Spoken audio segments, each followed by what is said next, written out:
Goal, nation's leading institute. Hello all my dear student. Today we are going to discuss NTA 3. आइए हम लोग start करते हैं question number 1 से. Question number 1 में एक इक्वेशन दिया हुआ है. You can see the question, you can check the question. इसमें एक इक्वेशन गिवन है y equal to 2a cos kx sin omega t. तो sin ओमेगा t का जो कोफिशिएंट है वो है 2a cos kx. यही हो गया एम्पलीट्यूड. तो amplitude will be 2a cos kx. This is the amplitude. ये रहा एम्पलीट्यूड 2a cos kx. और आप जानते हैं अच्छी तरह से कि intensity is directly proportional to square of the amplitude. तो एम्पलीट्यूड 2a cos kx है, तो एक जगह 2a cos kx लिख दिया हमने. तो intensity is directly proportional to 2a cos kx का होल स्क्वायर. अब यहां देख लीजिए कि I कब मैक्सिमम होगा, जब 2a cos kx मैक्सिमम होगा. तो यही आपका आंसर होगा. देख लीजिए I will be maximum when 2a cos kx will be maximum. This is your answer. So option A is correct. Okay, अब आइए क्वेश्चन नंबर 2 में. क्वेश्चन नंबर 2 है कि दो कॉइल है, कंसेंट्रिक कॉइल है. ये एक बड़ा एक छोटा. बड़े वाला की रेडियस 2r है और छोटे वाला की रेडियस r है. दोनों में जो करंट फ्लो कर रहा है वो अपोजिट कर रहा है. बड़े वाले में जो करंट फ्लो कर रहा है वो एंटी क्लॉकवाइज और स्मॉलर कॉइल में जो करंट फ्लो कर रहा है वो क्लॉकवाइज कर रहा है. तो सेंटर पे मैग्नेटिक फील्ड निकालना है कितना होगा. और आप जानते हैं अच्छी तरह से कि at the center magnetic field is equal to mu naught I upon 2r. This is the formula. तो करंट एक दूसरे के अपोजिट डायरेक्शन में है, इसलिए सेंटर पे जो मैग्नेटिक फील्ड बनाएगा दोनों का मैग्नेटिक फील्ड अपोजिट होगा. ये इसमें हम right hand screw rule apply करते हैं. अब जैसे लीजिए 2i का मैग्नेटिक फील्ड क्या होगा, आउटवर्ड होगा. इसको b1 मान लिया हमने. और i का मैग्नेटिक फील्ड क्या हो जाएगा, i का मैग्नेटिक फील्ड इनवर्ड होगा राइट हैंड स्क्रू रूल से. इसको हमने b2 मान लिया. तो 2i का magnetic field me not 2i by 2 into radius 2r है. और I का magnetic field me naught I upon 2 into radius. इसका रेडियस कितना है, r है. तो आ गया मी नॉट आई अपॉन 2r. ये b1 और ये b2 एक दूसरे के अपोजिट होगा. b1 जो होगा वो होगा आउटवर्ड और जो b2 होगा वो होगा इनवर्ड. तो दो मैग्नेटिक फील्ड बना एक दूसरे के अपोजिट. तो what is the net magnetic field. Net magnetic field is equal to b1 minus b2. अब जब इसको सॉल्व करेंगे तो आप देखेंगे 2 और 2 कैंसिल हो गया. b1 और b2 दोनों का मैग्नीट्यूड सेम है. अगर दोनों का मैग्नीट्यूड सेम है तो नेट मैग्नेटिक फील्ड क्या हो जाएगा, b1 minus b2 that is 0. So net magnetic field is 0. This is your answer. तो option B is correct. You can check the answer. Now come to question number 3. This is very typical question. Okay, इसमें देख सकते हैं एक कीबॉर्ड है. इस कीबॉर्ड में अलग अलग डायरेक्शन में रेसिस्टेंस का रेशियो फाइंड करना है. तो x डायरेक्शन में रेसिस्टेंस rx, y डायरेक्शन में resistance ry and z direction में रेसिस्टेंस को rz मान लिया हमने. ठीक है. तो rx कितना होगा इस डायरेक्शन में. अगर x डायरेक्शन में करंट फ्लो करेगा तो उसके लिए रेसिस्टेंस कितना होगा, दैट इज rx. तो इसके लिए रेसिस्टेंस कितना हो जाएगा, तो इसके लिए x डायरेक्शन में जो क्रॉस सेक्शन एरिया को क्रॉस करना पड़ेगा, इसको ये करना पड़ेगा, इस एरिया को क्रॉस करना पड़ेगा. और लेंथ कितना क्रॉस करना पड़ेगा, a. तो रेसिस्टेंस का फॉर्मूला क्या होता है, r equal to rho L by A. Okay, तो x डायरेक्शन में लेंथ कितना हो गया, a हो गया. तो रो एल बाई ए कितना हो गया, b इंटू सी. ये b है, ये c है, ये b है और ये c है. तो इस एरिया को क्रॉस करेगा. ओके, तो ये हो गया rx. अब आइए ry. इसी तरह से ry निकाल लेंगे. यानी कि इस तरह से ऐसे करंट जा रहा है, नीचे से ऊपर जा रहा है मान लो करंट. अगर नीचे से ऊपर जा रहा है तो कौन से एरिया को क्रॉस करेगा, वो टॉप एरिया को क्रॉस करेगा. इसको this is the cross section area, इसी को क्रॉस करेगा. तो ये कितना हो जाएगा, b इंटू ए. और लेंथ कितना हो जाएगा, जब ऐसे करंट जाएगा तो लेंथ कौन सा होगा, लेंथ ये होगा, ये होगा c इज द लेंथ. तो ry is equal to rho L by A. L कितना, c, एरिया कितना, ab. उसी तरह से rz जो है वो इस तरह से करंट जा रहा है ऐसे. तो जो ऐसे करंट जाएगा उसको इस एरिया को क्रॉस करना पड़ेगा. तो this will be cross section area. तो ये क्रॉस सेक्शन एरिया कितना हो जाएगा, ये हो गया सी और ये हो गया A into C is the cross section area, A into C is the cross section area. और कौन सा लेंथ क्रॉस करना पड़ेगा, ऐसे जा रहा है, ऐसे जा रहा है, तो कौन सा लेंथ क्रॉस करना पड़ेगा, उसको बी क्रॉस करना पड़ेगा। So length is B. तो R Z equal to rho B by A C. तो R X R Y R Z निकाल लिया। अब आइए इसका रेशियो निकालते हैं। तो जब इसका रेशियो निकालेंगे तो रो रो रो कैंसिल हो जाएगा, बचेगा A by B C, A by B C, C by A B, C by A B, B by A C, B by A C. Okay, ये रेशियो हो गया। यही आपका आंसर होगा। इसको सिंप्लीफाई कर लीजिए, ए बी सी से मल्टीप्लाई कर लीजिए। जब ए बी सी से मल्टीप्लाई कर दीजिएगा तो A square is to C square is to B square, ये आपका आंसर आएगा। You can check in the option. Now come to question number 4। क्वेश्चन नंबर 4 में दिया हुआ है कि फ्रॉम द फॉलोइंग पोलराइजेशन किसका नहीं होगा। तो देखिए, साउंड वेव का पोलराइजेशन नहीं होता है, इलेक्ट्रोमैग्नेटिक वेव का पोलराइजेशन होता है, जिसमें इलेक्ट्रिक और मैग्नेटिक फील्ड का वाइब्रेशन होता है। उसी तरह का वेव का पोलराइजेशन होता है। साउंड वेव का पोलराइजेशन नहीं होगा, क्योंकि sound wave is not electromagnetic wave, right. Okay, ultrasonic जो होता है वो साउंड वेव ही होता है। ओके, इसलिए अल्ट्रासोनिक का पोलराइजेशन नहीं होगा। So answer is ultrasonic. अब आइए क्वेश्चन नंबर 5। क्वेश्चन नंबर 5 में क्या है कि देयर आर 2 रॉड्स, 2 रॉड्स है। इन दोनों रॉड्स का में जो करंट है सेम दिया हुआ है। Okay, amount of heat flowing per unit time is given. Amount of heat flowing per unit time को ही बोला जाता है करंट। दोनों में amount of heat flowing per unit time are same, given है। इसका मतलब कि delta Q by delta T दोनों में सेम है, पी और क्यू दोनों में। तो क्यू बाई टी का फॉर्मूला क्या होता है, के ए डेल्टा टी बाई लेंथ। तो K1 A1 T1 minus T2 by L, इसके लिए K2 A2 T1 minus T2 by L. Okay, अभी यहाँ T1 minus T2 by L, T1 minus T2 by L दोनों तरफ से कैंसिल हो गया, बच गया क्या आपका K1 A1 equal to K2 A2। अब K1 A1 equal to K2 A2 आ गया। अब यहाँ से हम लोग A1 बाई A2 निकाल सकते हैं। तो A1 by A2 equal to आ जाएगा K2 by K1। A1 by A2 equal to आ गया K2 by K1। This is your answer. So option A is correct. Now come to question number 6। Question number 6 में एक graph दिया हुआ है, वो एक्स ग्राफ है, ठीक। तो थोड़ा सा इमेजिन कर लीजिए कि एक्स ग्राफ दिया हुआ है। अब इसमें फ्रीक्वेंसी पूछ रहा है, तो देख लीजिए ये एक्स ग्राफ है। ओके, अब ये जो एक्स ग्राफ है, ए में एम से मल्टीप्लाई कर दीजिए तो क्या हो जाएगा एफ। तो यही एफ एक्स ग्राफ भी हो जाएगा। ओके, भले ही मैग्नीट्यूड थोड़ा सा चेंज हो जाएगा, लेकिन नेचर ऑफ द ग्राफ यही रहेगा। अब थोड़ा सा मैं एक्स्ट्रा चीज बता रहा हूं इसमें कि अगर नेचर ऑफ ग्राफ इस तरह से है तो ये F equal to minus K X को शो करता है कि नहीं करता है। Yes, this shows F equal to minus K X. और F equal to minus K X जो फोर्स होता है इसको बोला जाता है रेस्टोरिंग फोर्स। और रेस्टोरिंग फोर्स किसी भी पार्टिकल को वाइब्रेट करवाता है।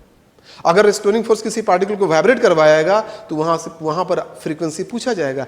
इसलिए इस ग्राफ में फ्रीक्वेंसी पूछा जा रहा है, याद रखिएगा। तो अकॉर्डिंग टू द ग्राफ, चूंकि स्लोप कितना हो जाएगा, यहां पर स्लोप 10 हो जाएगा। देख लीजिए स्लोप कितना होता है, स्लोप इक्वल टू होता है, चूंकि निगेटिव है ऐसे है तो निगेटिव स्लोप होगा। स्लोप इक्वल टू क्या हो जाएगा 20/2। ओके, 20/2 कितना होता है 10। तो ए इक्वल टू माइनस 10 कहाँ से क्रॉस कर रहा है, ऑरिजिन से क्रॉस कर रहा है। तो equation of a straight line क्या होता है, y equal to mx plus c। तो c क्या हो गया यहाँ पर 0 और m कितना हो गया -10। तो a इक्वल टू -10x हो गया। तो a इक्वल टू -10x ये हो गया इक्वेशन ऑफ दिस ग्राफ। लेकिन हम जानते हैं कि सिंपल हार्मोनिक मोशन वाइब्रेशन में a equal to minus omega square x होता है। तो a equal to minus omega square x। अब दोनों को कंपेयर कर लीजिए, तो ओमेगा स्क्वायर इक्वल टू 10 आ गया, ओमेगा स्क्वायर इक्वल टू 10, तो ओमेगा इक्वल टू √10 और frequency equal to omega upon 2 pi होता है। ओमेगा की जगह √10 रख दीजिए, √10 upon 2 pi. This is your answer. You can check the answer. Okay, तो ये था क्वेश्चन नंबर 6। अब आइए क्वेश्चन नंबर 7 में आते हैं हम लोग। Question number 7 memory based question है। आप लोगों ने याद किया होगा हेमिस्फीयर का सेंटर ऑफ मास का लोकेशन, सेमी डिस्क का सेंटर ऑफ मास का लोकेशन, या सेमी सर्कुलर का, इसका बहुत सारा याद किया होगा आपने। तो यहाँ पर सेमी डिस्क का पूछ रहा है सेंटर ऑफ मास का लोकेशन कहाँ पर होगा। तो उसका कोऑर्डिनेट होता है 0, 4r/3 पाई। पता है आपको सेंटर से कितना ऊपर होता है 4r/3 पाई। यही आपका आंसर होगा। ओके, ये मेमोरी बेस्ड क्वेश्चन था, याद रखिएगा इन चीजों को। अब आइए क्वेश्चन नंबर 8। क्वेश्चन नंबर 8 में क्या है, LCR सीरीज सर्किट है। उसमें आर में वोल्टेज दिया हुआ है 400, एल यानी कि इंडक्टर में वोल्टेज दिया हुआ है 700। ओके, अब इसमें पूछ रहा है कैपेसिटर में what is the voltage, RMS voltage, ठीक, सॉरी पीक वोल्टेज पूछ रहा है। आइए निकालते हैं। तो ये सीरीज सर्किट है, सीरीज सर्किट में आरएमएस वोल्टेज जो नेट वोल्टेज होता है उसका फॉर्मूला क्या होता है, वीएल माइनस वीसी का whole square plus VR square. Okay, यहां पर V क्या है, V is the RMS, net RMS voltage. तो नेट आरएमएस वोल्टेज क्या हो जाएगा, peak bye √2। What is the supply, supply peak supply कितना है 500 √2 बाय √2 कर दीजिए, कितना बचा 500, यही होगा आरएमएस। आरएमएस V कितना आ गया 500, वीएल दिया हुआ है, वीआर दिया हुआ है, क्या वीसी निकल जाएगा, यस वीसी निकाल सकते हैं आसानी से। वीसी आपका आ गया 300, कितना आ गया VC, VC equal to 400। Solve कर लीजिएगा इसको, वीसी इक्वल टू 400 आ जाएगा। ओके, अब वीसी आ गया, लेकिन ये वीसी जो है आपसे नहीं पूछा जा रहा है, आपसे पीक पूछा जा रहा है। ये तो आरएमएस है, पीक पूछा जा रहा है। पीक इक्वल टू क्या होता है, आरएमएस में √2 से मल्टीप्लाई करते हैं, यानी कि 400 में √2 से मल्टीप्लाई कर दीजिए। This is the answer, this is the option D, option D is correct. अब आइए क्वेश्चन नंबर 9। क्वेश्चन नंबर 9 में क्या है, ये इलेक्ट्रिक फील्ड है, this is the electric field, non uniform electric field है। आपको बताना है कि ए और बी कहां पर इलेक्ट्रिक फील्ड ज्यादा होगा, इंटेंसिटी।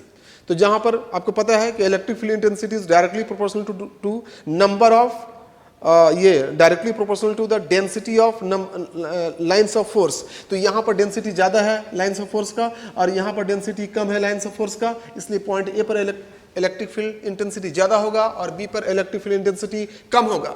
अब आइए क्वेश्चन नंबर 10। क्वेश्चन नंबर 10 में flux equal to L I. देखिए क्वेश्चन नंबर 10 में क्या हुआ है, change in current per unit time दिया हुआ है। करंट चेंज कर रहा है 5 से 2, कितने टाइम में, 0.1 सेकेंड में, यानी कि D by D T given है। आइए सॉल्व करते हैं इसको। तो आपसे पूछा जा रहा है कि एल का वैल्यू क्या होगा, तो flux equal to L I होता है, इसको डिफरेंशिएट कर दीजिए तो D by D T equal to L D I upon D T हो जाएगा। ओके, माइनस से मल्टीप्लाई भी कर सकते हैं, नो प्रॉब्लम। तो डी बाई डी टी को आप ये में बोल सकते हैं मैग्नीट्यूड, तो ये दिया हुआ है 50। चेंज इन करंट 5 - 2 लिख दीजिए, या 2 - 5 मैग्नीट्यूड ले रहा हूं मैं, टाइम 0.1। अब बताइए एल निकाल लेंगे यहां से, yes you can find the value of L, कितना 5/3, दिस इज योर आंसर। तो option is A. Now come to question number 11। Question number 11 में U is given, potential energy is given, और आपसे पूछा जा रहा है what is the net velocity, okay, after time T. और जो टाइम दिया हुआ है क्वेश्चन में देखिएगा, after time T, time is given in the question, पूछा जा रहा है व्हाट इज नेट वेलोसिटी। देखिए कैसे निकालते हैं। तो हम क्या करेंगे, इसका अप्रोच मैं बताता हूं। यू से यानी पोटेंशियल एनर्जी से फोर्स निकालेंगे, कैसे, उसको डिफरेंशिएट करके फोर्स निकाल लिया, और वहां से मास से डिवाइड कर देंगे फोर्स में, क्या निकल जाएगा, एक्सीलरेशन। अब एक्सेलरेशन निकल जाएगा, उसके बाद वी निकाल लेंगे, वी इक्वल टू क्या होता है 80, यू 0 है तो वी इक्वल टू 80, यहां से वेलोसिटी निकल जाएगा। यही तरीका है। आइए सॉल्व करते हैं। यू है, डिफरेंशिएट कर दिया विथ रिस्पेक्ट टू एक्स और विथ रिस्पेक्ट टू वाई, अलग अलग डिफरेंशिएट किया, सो अलग अलग फोर्स निकला। वाई कंपोनेंट का फोर्स निकला 7 and sorry X component X direction का फोर्स निकला 7 एंड वाई डायरेक्शन का फोर्स निकला -24, क्योंकि F equal to minus D U by D X होता है। ओके, इस फोर्स को हम लिख सकते हैं, ऐसे भी लिख सकते हैं, नो प्रॉब्लम, ये ऐसे भी रहने दीजिए। ओके, और एक्सेलरेशन तो V X equal to X T हो जाएगा, और acceleration equal to force upon mass. यहाँ पर टाइम है, फोर्स निकाल चुके, मास गिवन है, टाइम गिवन है, सॉल्व कीजिएगा 2.8 आएगा, ये वी एक्स आ गया। उसी तरह से वी वाई भी आ जाएगा, वी वाई आएगा 4.8, तो वी एक्स और वी वाई दोनों आ गया आपका यहाँ पर। ओके, अब नेट वेलोसिटी निकालना है, V X square plus V Y square कर दीजिए, you can find the net velocity, your answer will be 10। Okay, you can check the option D is correct. Now come to question number 12। Question number 12 में क्या है कि ये एक body है, ये जाता है यू स्पीड से, आगे एक बॉडी रेस्ट में है, उससे टकराता है, आगे वाला बॉडी चला जाता है, चल देता है, लेकिन पीछे वाला जो बॉडी है वो रुक जाता है। इस केस में ई का वैल्यू से रिलेटेड क्वेश्चन है कि what is the value of E, what is the limiting value of E. Okay, तो देखिए यहाँ पर ई का वैल्यू, ये चला, इससे टकराया, इसका वेलोसिटी कितना, अभी वेलोसिटी कितना 0, इसका वेलोसिटी कितना u, मोमेंटम, इनिशियल मोमेंटम कितना सिस्टम का mu, और सिस्टम का फाइनल मोमेंटम कितना mv, तो initial momentum equal to final momentum, यहां से m/m निकल गया v/u, ठीक। ओके, v/u निकल गया, m/m, याद रखिए इसको। अब आइए कोएफिशिएंट ऑफ रेस्टिट्यूशन।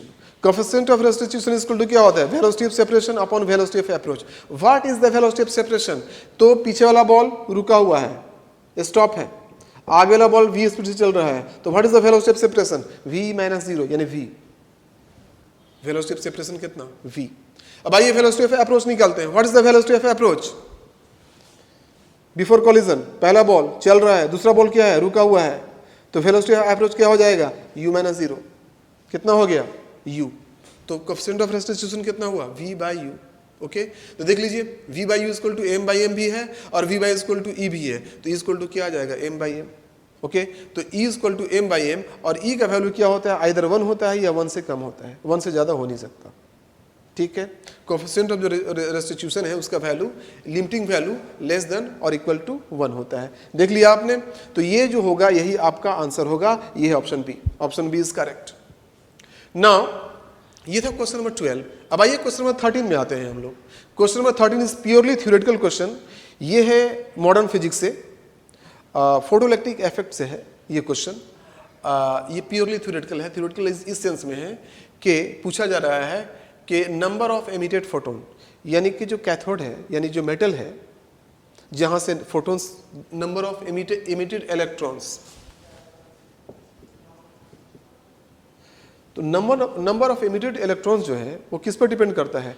ऊपर से जो रे है, जो रेडिएशन आ रहा है उसके इंटेंसिटी पर डिपेंड करता है। अगर नंबर ऑफ फोटोन ज़्यादा होगा यानी कि उसका इंटेंसिटी ज़्यादा होगा, तो ज़्यादा नंबर ऑफ इलेक्ट्रॉन भी निकलेंगे। ओके, तो याद रखिएगा कि number of electron emitted depends on number of photon, और नंबर ऑफ फोटोन क्या होता है? इंटेंसिटी होता है, राइट। ओके, तो इंटेंसिटी पर डिपेंड करता है, यही आपका आंसर होगा, आपका आंसर होगा। अब आइए क्वेश्चन नंबर 14 में आते हैं। क्वेश्चन नंबर 14 में क्या है कि एक चार्ज पार्टिकल है जो किसी मैग्नेटिक फील्ड में उसको प्रोजेक्ट करते हैं और वो वहाँ पर घूमने लगता है, सर्कुलर मोशन में घूमने लगता है। ओके, तो उसका फ्रीक्वेंसी होगा ना, उसका टाइम पीरियड होगा ना, तो what is the time period? तो टाइम पीरियड इक्वल टू क्या होता है formula? 2 pi m by Q B. ये फार्मूला है, आपको याद होगा, याद कर लीजिएगा। t इक्वल टू क्या? 2 pi m by Q B. अब t का उल्टा करेंगे, रेसिप्रोकल लेंगे, तो क्या आ जाएगा? फ्रीक्वेंसी आ जाएगा। तो f इक्वल टू क्या आ जाएगा? 1 बाई टी यानी Q B by 2 pi m हो गया, फ्रीक्वेंसी आ गया। अब देखिए तो कहीं पर भी वेलोसिटी है, यहाँ वेलोसिटी कहीं भी नहीं है, यानी कि फ्रीक्वेंसी जो है वो वेलोसिटी पर डिपेंड नहीं करता है, यानी frequency is independent of velocity, don't depend on velocity. यही आपका आंसर होगा। So option B is correct. तो ये था क्वेश्चन नंबर 14। ओके, अब आइए क्वेश्चन नंबर 15 में आते हैं हम लोग। इसमें वर्क डन पूछा जा रहा है। फोर्स इज गिवन, फोर्स दिया हुआ है y plus X square J. अब ये फोर्स कितना वर्क करेगा फ्रॉम 0 0 टू 1 1 पोजीशन में डिस्प्लेसमेंट होने में। ओके, तो आप जानते हैं वर्क डन का फॉर्मूला एफ डी एस होता है, F equal to y plus X square J, और डी एस जो हो गया वो डिस्प्लेसमेंट। तो थ्री डायमेंशन में डिस्प्लेसमेंट का वेक्टर कंपोनेंट ले लेंगे, तो D S equal to D x I plus D Y J plus D Z के हो जाएगा। ओके, हो गया। अब यहाँ क्योंकि पता है कि फोर्स और डिस्प्लेसमेंट का वेक्टर प्रोडक्ट डॉट प्रोडक्ट होता है, तो एफ डॉट डी एस हो गया। अब इसको सॉल्व कर लेंगे, सॉल्व कर लेंगे तो क्या आएगा? Y D X plus X square D Y आएगा। ओके, अब इसको इंटीग्रेट कर देंगे, तो कहाँ से कहाँ तक इंटीग्रेट करेंगे? फ्रॉम 0 टू y, तो you will get the answer y cube by 3 plus X square by 2, from 0 to 1 5 by 6। This is your answer, option B is correct. अब आइए क्वेश्चन नंबर 16 में आते हैं। Question number 16 is very simple, assertion और reason का question है, तो मैं अभी एक्सप्लेन करके बता रहा हूं। पहले आंसर बता देता हूं कि assertion is false but reason is true. Why? Because displacement जो होता है वो डिस्टेंस से आइदर छोटा होता है या फिर इक्वल हो सकता है, और डिस्प्लेसमेंट और डिस्टेंस दोनों तरफ टाइम से डिवाइड कर देंगे तो क्या हो जाएगा? यहाँ पर वेलोसिटी स्पीड से या तो छोटा होगा या फिर इक्वल होगा। This is the explanation. अब आइए क्वेश्चन नंबर 17 में आते हैं। क्वेश्चन नंबर 17 में प्रोजेक्टाइल मोशन का क्वेश्चन है। A body is projected at an angle alpha, okay, with A speed vu। जब वो मैक्सिमम हाइट पे पहुंच जाता है तो what is the work done by the gravity? Okay, तो work done by gravity equal to क्या होता है? चेंज इन पोटेंशियल एनर्जी, उसका नेगेटिव कर दीजिए। ओके, तो that is the work done by the gravity.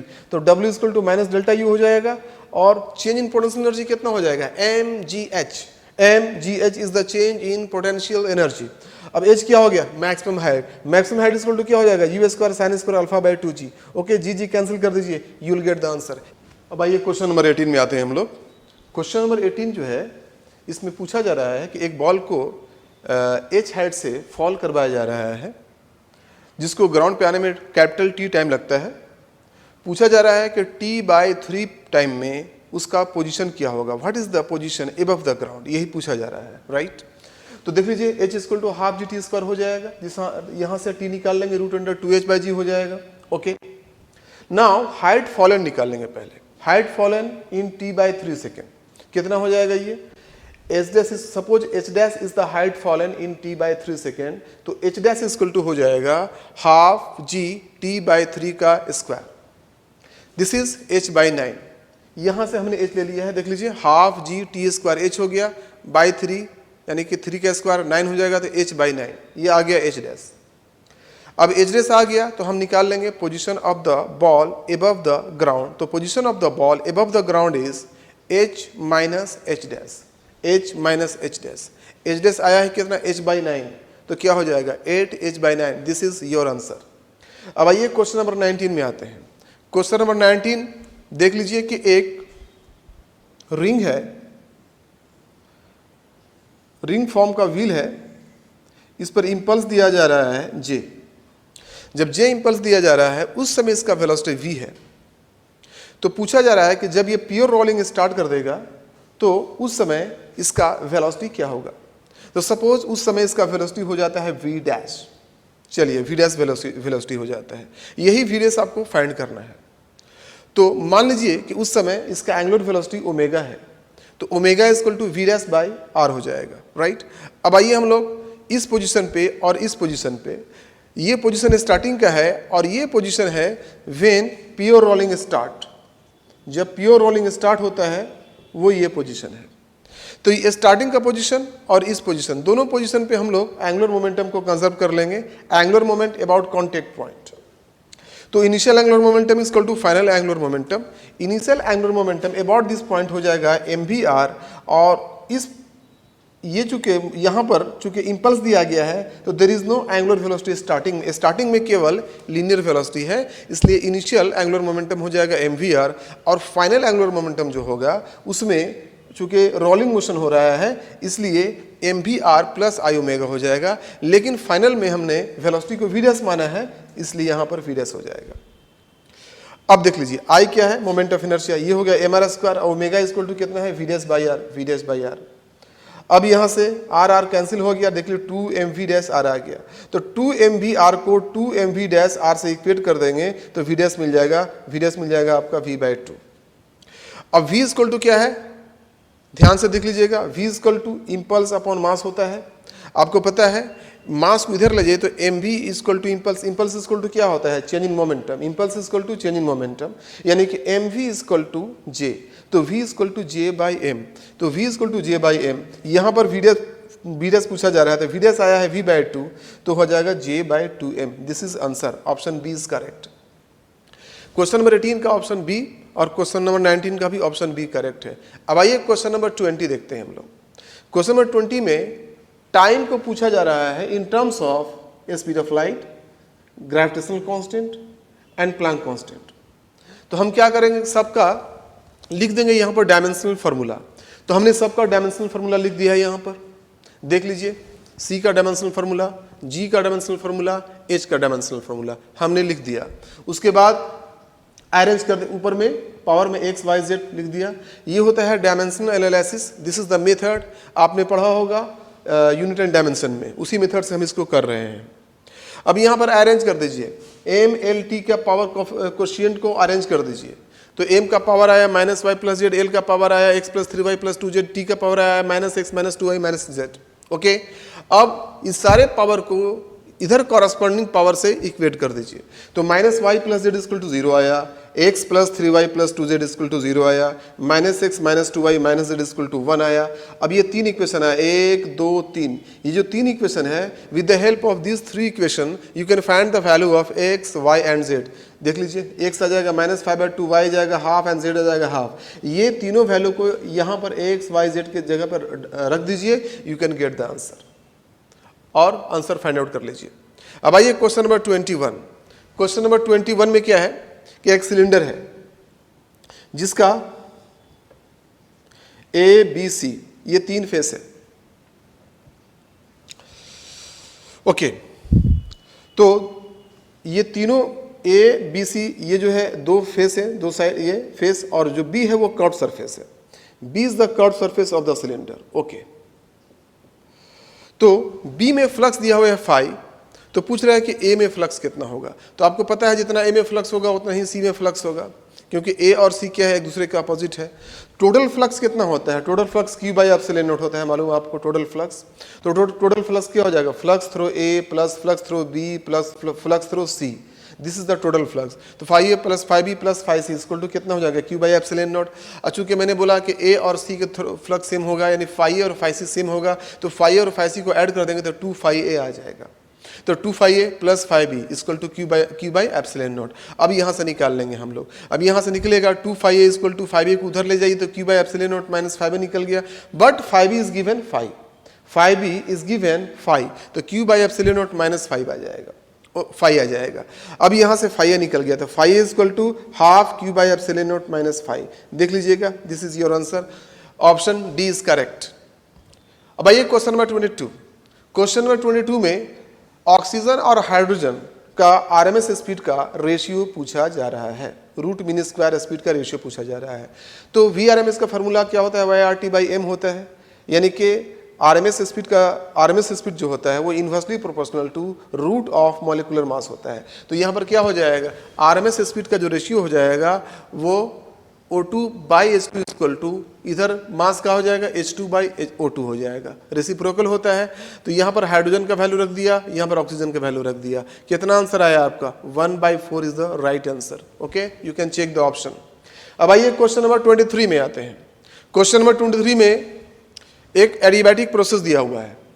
Adiabatic process में पूछ रहा है प्रेशर में अगर परसेंटेज डिक्रीज दिया हुआ है, percentage change in pressure is given, आपको फाइंड करना है परसेंटेज चेंज इन वॉल्यूम।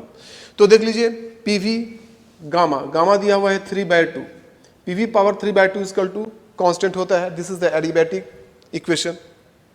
अब यहाँ पर एरर एनालिसिस में आपने पढ़ा होगा कि अगर प्रोडक्ट है यहाँ पर तो क्या कर देंगे? सबका फ्रैक्शनल एरर को ऐड कर देते हैं, और जो पावर है वो मल्टीप्लाई हो जाता है। तो हमने कर दिया delta P by P plus delta V by V, चूंकि इधर कांस्टेंट है तो इसमें चेंज नहीं होगा इसलिए 0, और v के ऊपर पावर 3/2 है तो पावर को यहाँ पर मल्टीप्लाई कर दिया, तो आ गया delta P by P plus 3/2 delta V by P. अब यहाँ से डेल्टा पी बाई पी को उधर ले गए तो आ जाएगा यहाँ पर -2/3 डेल्टा पी बाई पी, ये डेल्टा पी बाई वी का वैल्यू आ गया। अब डेल्टा पी बाई पी का वैल्यू दिया हुआ है 2/3, तो कितना हो जाएगा? 4/9 निगेटिव में। तो डेल्टा वी बाई वी कितना आया? -4/9, यानी कि वॉल्यूम डिक्रीजेस बाय 4/9%। अगर 100 से मल्टीप्लाई कर देंगे तो 4/9% आ जाएगा। तो योर आंसर विल बी 4/9%। अब आइए क्वेश्चन नंबर 24 में आते हैं हम लोग। क्वेश्चन नंबर 24 प्रोजेक्टाइल मोशन का क्वेश्चन है, और क्वेश्चन आप पढ़ लीजिएगा। उसमें दिया हुआ है कि द बॉडी क्रॉसेस 2 पॉइंट्स, एक पॉइंट है 3,4 और दूसरा पॉइंट है 4,3। तो दोनों पॉइंट के लिए अलग अलग इक्वेशन लिखेंगे और उस इक्वेशन को मैनिपुलेट कर देंगे और वहीं से सॉल्व हो जाएगा हमारा क्वेश्चन। तो इक्वेशन ऑफ ट्रेजेक्ट्री क्या होता है? तो y equal to x tan alpha 1 minus x by R, this is the equation of trajectory. आपने याद किया होगा। अब y इक्वल टू कितना है? 4 है, और x इक्वल टू कितना है? 3 है। x इक्वल टू कितना है? 3 है। हो गया पहला इक्वेशन। दूसरा पॉइंट के लिए ये इक्वेशन हो जाएगा। इन दोनों इक्वेशन को मैनिपुलेट कर देंगे, 1/2 डिवाइड कर देंगे, 1/2 जब डिवाइड करेंगे तो ये इक्वेशन आएगा, और यहाँ से r यानी कि रेंज फाइंड कर सकते हैं बड़ी आसानी से। अब आइए क्वेश्चन नंबर 25। क्वेश्चन नंबर 25 में 2 ब्लॉक है, एक ब्लॉक ये है और एक ब्लॉक ये है, ये इंक्लाइन प्लेन है। तो आप सिस्टम देख रहे हैं, सिस्टम यही है, फिक्स पुल्ली है यहाँ पर। अब इसमें ब्लॉक का एक्सेलरेशन पूछा जा रहा है, तो ब्लॉक का एक्सेलरेशन जब पूछा जा रहा है तो this is very simple to find.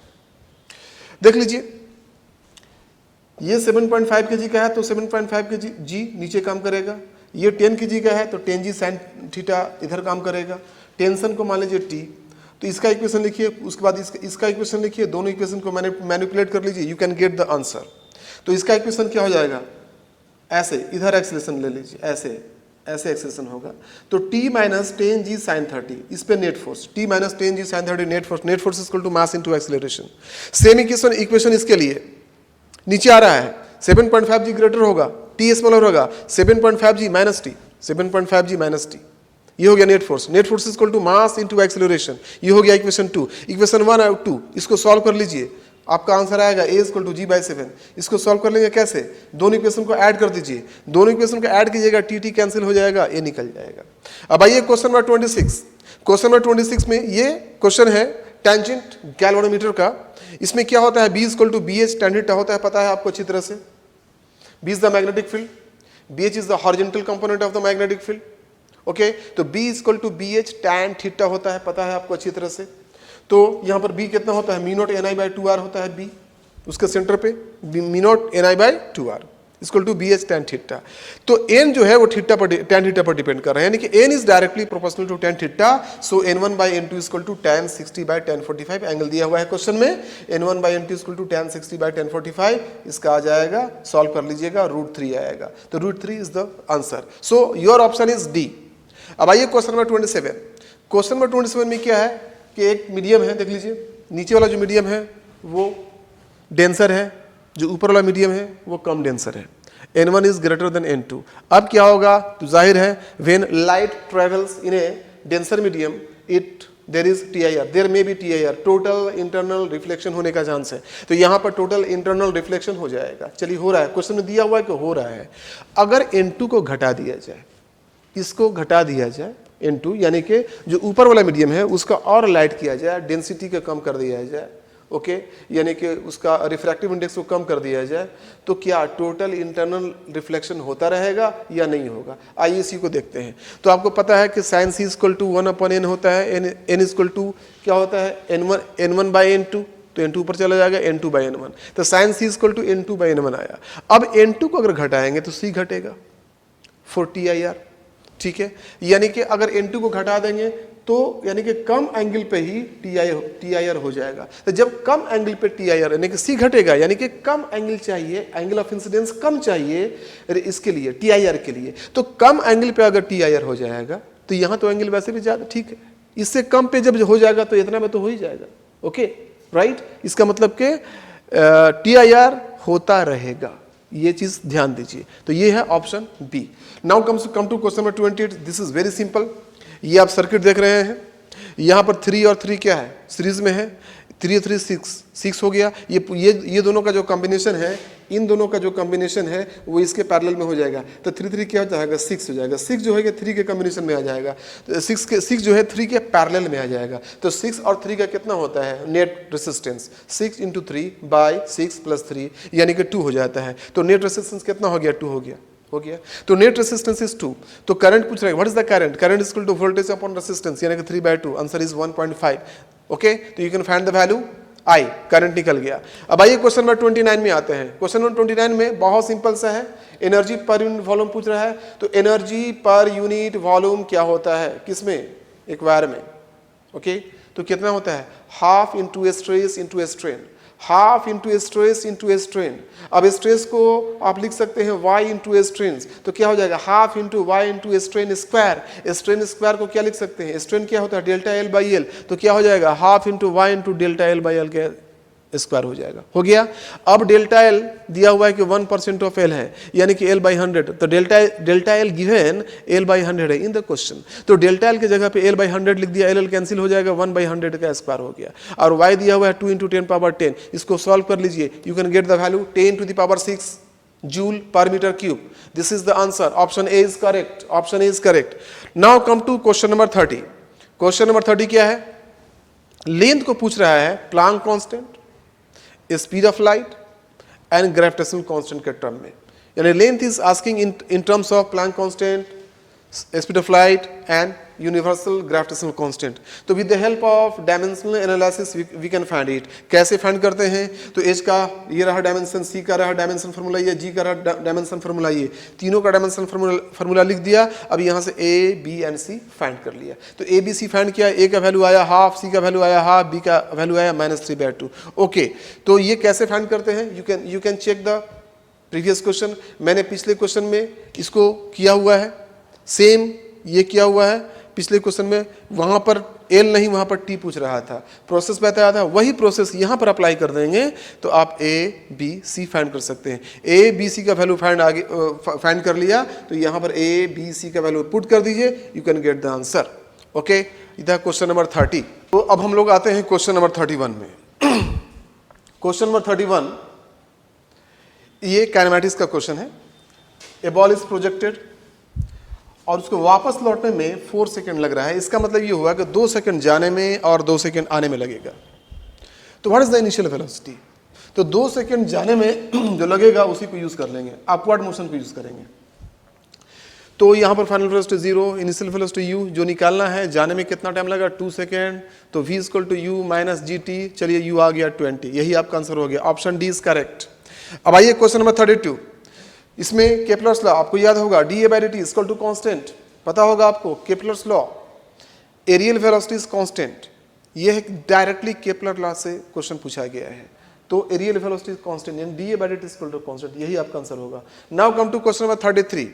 Question number 33 ये वेन्स डिस्प्लेसमेंट लॉ थर्मोडायनेमिक्स में हीट ट्रांसफर में आप जानते होंगे lambda equal to B by T होता है, तो T equal to B by lambda हो जाएगा। बी मालूम है आपको 2.93 इंटू 10⁻³ ये एक पॉजिटिव कांस्टेंट है, इसको याद रखिएगा। कभी कभी क्वेश्चन में दिया रहता है, कभी कभी क्वेश्चन में गिवन नहीं होता है, इसलिए बी का वैल्यू याद कर लीजिएगा। बी का वैल्यू ये हो गया और लैम्डा का वैल्यू दिया हुआ है 4000 एंगस्ट्रॉम, तो हो गया टी निकल गया, टेम्परेचर निकल गया 7325 kelvin. This is your answer. अब आइए क्वेश्चन नंबर 34 में आते हैं हम लोग। क्वेश्चन नंबर 34 जो है ये बीटा डीके पे बेस्ड क्वेश्चन है। तो ये थ्योरेटिकल क्वेश्चन है और जो आपका कॉन्सेप्ट है उसी कॉन्सेप्ट को रिलेट करना है ग्राफ से। तो आप जानते हैं कि बीटा डीके में क्या होता है कि बीटा डीके में जो एनर्जी होता है, एनर्जी डिवाइड होता है बीटा पार्टिकल और डाउटर एलिमेंट में। ओके, और एनर्जी जो होता है वो कंटिन्यूअस होता है, मतलब ये ग्राफ, तो अकॉर्डिंग टू द थ्योरी ये जो ग्राफ होगा ये सही ग्राफ होगा, so because energy is continuous, so option A is correct. अब आइए क्वेश्चन नंबर 35। क्वेश्चन नंबर 35 में क्या है कि एक बॉल है, बॉल को ड्रॉप किया गया, जैसे ड्रॉप किया वैसी हवा चलने लगी हॉरिजॉन्टली। तो विंड जो है बॉल को हॉरिजॉन्टल डायरेक्शन में एक्सेलरेशन प्रोवाइड कर रहा है और ए का वैल्यू दिया हुआ है 10। ठीक है, वो जी वाला 10 नहीं है, एक हॉरिजॉन्टल एक्सेलरेशन 10 है। ओके, अब इसमें क्वेश्चन ये पूछा जा रहा है कि फाइंड द पोजीशन, किस पोजीशन पे जाके गिरेगा वो। देख लीजिए फिगर में, देख लीजिए समझ में आ जाएगा अच्छी तरह से। एक बॉल है, यहाँ से प्रोजेक्ट, यहाँ से इसको छोड़ा गया तो इसको एक्सेलरेशन मिला इस डायरेक्शन में 10 मीटर पर सेकेंड स्क्वायर, लेकिन इधर भी एक्सेलरेशन है कितना 10 मीटर पर सेकेंड स्क्वायर, तो ये जाएगा किधर, इस तरफ जाएगा, राइट। तो इसका जो मोशन होगा 2 डायमेंशन में हो जाएगा मोशन। तो वर्टिकल और हॉरिजॉन्टल दोनों को अलग अलग कर लेंगे। तो vertical h equal to half G T square, h दिया हुआ है 45, g का वैल्यू 10 रख लीजिए, t का वैल्यू 3 आ जाएगा, यानी कि यहाँ पर पहुँचेगा तो टोटल टाइम हो जाएगा 3 सेकेंड, 3 सेकेंड में वहाँ पर पहुँचेगा। अब देख लीजिए x कितना हो जाएगा, यहाँ से यहाँ तक x है, तो x के डायरेक्शन में क्या है, मोशन, एक्सेलरेटेड मोशन है और एक्सेलरेशन कितना दिया हुआ है 10 है, तो x equal to U T plus half A T square. तो x डायरेक्शन में इनिशियल वेलोसिटी 0 है, इसलिए x equal to half A T square केवल हो जाएगा। a का वैल्यू 10, t का वैल्यू 3, वैल्यू पुट कर दीजिए 45 आ गया। तो h टाइम हो गया 3 और x का वैल्यू हो गया 45। ओके, तो देख लीजिए, you can check the option. अब आइए क्वेश्चन नंबर 36 में आते हैं। क्वेश्चन नंबर 36 में क्या है कि एक बैंक रोड पे, बैंकिंग ऑफ रोड पढ़ा होगा आपने, सर्कुलर मोशन के डायनेमिक्स में पढ़ा होगा। बैंकिंग ऑफ रोड में होता क्या है, रोड बैंक होता है, उसमें जो है safe speed of the car पूछ रहा है। तो ये एक डेरिवेशन है, मेरे ख्याल से इसका फार्मूला डायरेक्ट आप जानते होंगे। ओके, अगर डायरेक्ट नहीं जानते हैं तो बुक में देख लीजिएगा, सारे बुक में इसका डेरिवेशन दिया रहता है। ओके, अगर आप डेरिवेशन नहीं देख सकते हैं बुक में तो यहाँ पर देख लीजिए, मैं डेरिवेशन को बता देता हूँ, लेकिन डेरिवेशन को पूरा एक्सप्लेन नहीं कर रहा हूँ, ध्यान दीजिएगा। ये एक कार है, पहले इसका फोर्स एनालिसिस कीजिए, कौन कौन सा फोर्स लगेगा। ये रोड है, बैंक रोड, इधर से आ रहा है, इधर से टर्न हो रहा है, राइट। तो ऐसे इधर से रोड आ रहा है ऐसे, और ऐसे रोड इधर टर्न कर जा रहा है, यहाँ पर रोड बैंक है। तो जो कार जो टर्न कर रहा है, कौन कौन सा फोर्स लग रहा है कार पे, तो mv²/r आउटवर्ड लगेगा, राइट। उसके बाद फ्रिक्शन लगेगा इनवर्ड μn mg, ये नॉर्मल एक्शन ऐसे लगेगा। ये 3 मेजर फोर्स है, centrifugal force, friction force and normal action. और mg लगेगा नीचे। mg का 2 component, mg cos theta and mg sin theta. mv²/r का 2 component, mv²/r cos theta and mv²/r sin theta. तो इस डायरेक्शन में जो फोर्स आया mg cos थीटा हो गया प्लस mv²/r sin थीटा, और इस डायरेक्शन में जो हुआ वो mg sin theta plus μn हो गया। तो हमने क्या कर दिया कि ये फोर्स और ये फोर्स को इक्वेट कर दिया, यानी कि μn प्लस mg sin theta equal to mv²/r cos theta. और क्या किया हमने, ये फोर्स और इस फोर्स को हमने इक्वेट कर दिया, n equal to mg cos theta plus mv²/r sin theta, equation 1 and equation 2। n का वैल्यू यहाँ पर डाल दीजिए, n का वैल्यू इक्वेशन 2 से उठा करके इक्वेशन 1 में डाल दीजिए and you can find the value of v। Okay, थोड़ा सा सॉल्व करना पड़ेगा, कैलकुलेट कर लीजिएगा, v का वैल्यू आ जाएगा। Now you can check the option. Now come to question number 37। Question number 37 में इलेक्ट्रॉन है वो ट्रांजिशन हो रहा है between second and fourth orbit. तो what is the change in energy? This is very simple, change in energy is equal to E4 minus E2। E4 minus E2 तो minus 13.6 z² को बाहर कर लेंगे, आ जाएगा 1/16 माइनस 1/4, 1/4² माइनस 1/2²। तो इसको solve कर लीजिएगा, z का वैल्यू देख लीजिएगा, हाइड्रोजन है तो 1 रख दीजिएगा, z का वैल्यू पुट करके इसको सॉल्व कर लीजिएगा, 2.55 electron volt will be answer. अब आइए क्वेश्चन नंबर 38 में आते हैं। क्वेश्चन नंबर 38 ये थियोरेटिकल क्वेश्चन है कि जो मैग्नेटिक नीडल है वो वाइब्रेट करने लगता है ड्यूरिंग द एक्सपेरिमेंट। क्यों वाइब्रेट करता है? क्योंकि अर्थ इज ए मैग्नेट, अर्थ का जो बिहेवियर है वो मैग्नेटिक बिहेवियर होता है, और there is a magnetic field around the needle of earth. Earth का मैग्नेटिक फील्ड चारों तरफ अवेलेबल होता है, उसके कारण वाइब्रेट करने लगता है। तो ये देखो थियोरेटिकल क्वेश्चन है ये, so option B is correct. Question number 39 is very important question. देख लीजिए, ये पिस्टन है, ऊपर में और नीचे में 2 गैस है, पिस्टन के ऊपर और पिस्टन के नीचे 2 गैस है। टोटल वॉल्यूम कंटेनर का V मान लिया हमने। क्वेश्चन में दिया हुआ है कि यहाँ जितना इसका जो वॉल्यूम जितना है नीचे वाला का, B का जितना वॉल्यूम है उसका डबल वॉल्यूम है इसका A का। तो B का वॉल्यूम चले V/3 मान लेते हैं, तो A का वॉल्यूम 2V/3 हो जाएगा। ओके, फर्स्ट केस में तो देख लीजिए, पिस्टन जो है प्रेशर एग्जर्ट करेगा B पर और A भी एग्जर्ट करेगा B पर प्रेशर। तो टोटल B पर प्रेशर कितना हो जाएगा? PA plus P0। PA plus P0 equal to PB हो जाएगा। तो P0 इक्वल टू कितना हो गया? PB minus PA। P equal to क्या होता है? nRT/V। तो PB इक्वल टू क्या हो जाएगा? nRT/V। वॉल्यूम कितना इसका है? V/3 माइनस PA nRT/A का वॉल्यूम। A का वॉल्यूम कितना है? 2V/3। ये क्वेश्चन 1 हो गया। ओके, अब आइए अगला, इसमें अगला जो कंडीशन दिया हुआ है, अगले कंडीशन के हिसाब से आपको क्वेश्चन देखना पड़ेगा कि वॉल्यूम कितना चेंज कर रहा है। तो B का वॉल्यूम हो जाता है V/5 और A का वॉल्यूम हो जाता है 4V/5। ध्यान दीजिएगा। तो अगले केस में P0 इक्वल टू क्या हो जाएगा? nRT/V/5 minus nRT/4V/5। ये क्वेश्चन 2। अभी क्वेश्चन 1 एंड 2 की हेल्प से आप आसानी से T निकाल सकते हैं। यहाँ पर nR कैंसिल हो जाएगा, वॉल्यूम भी कैंसिल हो जाएगा, बचेगा T इक्वल टू 120 केल्विन आएगा। This is the answer. Option D is correct. Now come to question number 40। Question number 40 में क्या है कि अगर YDSE Young double slit experiment को एयर से हटा करके किसी मीडियम में ले जाते हैं तो फ्रिंज विड्थ जो होता है वो तो चेंज करेगा। तो फ्रिंज विड्थ कितना हो जाएगा? तो आपको पता है कि beta dash equal to beta by mu होता है। फ्रिंज विड्थ जो होता है वो 1/μ टाइम्स हो जाता है। तो beta dash equal to b by mu हो जाएगा। ओके, तो b कितना दिया हुआ है? Beta dash equal to beta by mu हो जाएगा। बीटा जो है वो 2 दिया हुआ है, म्यू जो है 1.33। सॉल्व कीजिएगा 1.5 mm आ जाएगा। This is the answer. अब आइए क्वेश्चन नंबर 41। ये असर्शन ओरिजिन का क्वेश्चन है। क्वेश्चन नंबर 41 में assertion is true and reason is false, this is the answer. इसका एक्सप्लेनेशन ये है कि टेंजेंट गैल्वेनोमीटर में करंट इक्वल टू, देख लीजिए K फाई जो है डिफ्लेक्शन है, K जो है टेंजेंट वो जो कांस्टेंट है K∅/NBA, B magnetic field, A is the area. तो I का फॉर्मूला ये होता है, यानी कि रिडक्शन फैक्टर जो दिया हुआ है वो रिडक्शन फैक्टर जो है वो I पर डिपेंड नहीं करता है। ओके, अब आइए क्वेश्चन नंबर 42। क्वेश्चन नंबर 42 में पूछ रहा है कि सोलर रेडिएशन जो होता है उसका नेचर कैसा होता है। तो सोलर रेडिएशन जो होता है वो क्या होता है, इलेक्ट्रोमैग्नेटिक वेव होता है। Solar radiation is an electromagnetic wave, right. और इलेक्ट्रोमैग्नेटिक वेव जो होता है उसका नेचर क्या होता है, लॉन्गिट्यूडनल होता है या ट्रांसवर्स होता है, उसका नेचर ट्रांसवर्स होता है। So solar radiation is a transverse in nature. तो ऑप्शन ए आपका करेक्ट ऑप्शन होगा। अब आइए क्वेश्चन नंबर 43। क्वेश्चन नंबर 43 को डिस्प्लेसमेंट मेथड से आसानी से सॉल्व कर सकते हैं। तो डिस्प्लेसमेंट मेथड का जो फॉर्मूला है वो होता है D square minus D square by 4d। अब आपको कुछ नहीं करना है, जो कैपिटल डी है ये है इमेज का दो पोजीशन के बीच का डिस्टेंस, ओके। तो यहाँ पर D square minus D square upon 4d में वैल्यू केवल पुट करना है। तो कैपिटल डी हो जाएगा 90 और स्मॉल डी 20। अब वैल्यू पुट कर दीजिए, you can get the answer 21.4 centimetre. This is option B. Option B is correct. Now come to question number 44। Question number 44 में क्या है कि क्वेश्चन नंबर 44 में एक ब्लॉक ये है, इस ब्लॉक को पुश किया गया है 6 मीटर पर सेकंड से, वो आगे चल कर रुक जाता है। तो 10 सेकंड के बाद आगे चल करके रुक जाता है वो, ये दिया हुआ है क्वेश्चन में, राइट। तो बताना है कि what is the value of mu, coefficient of friction.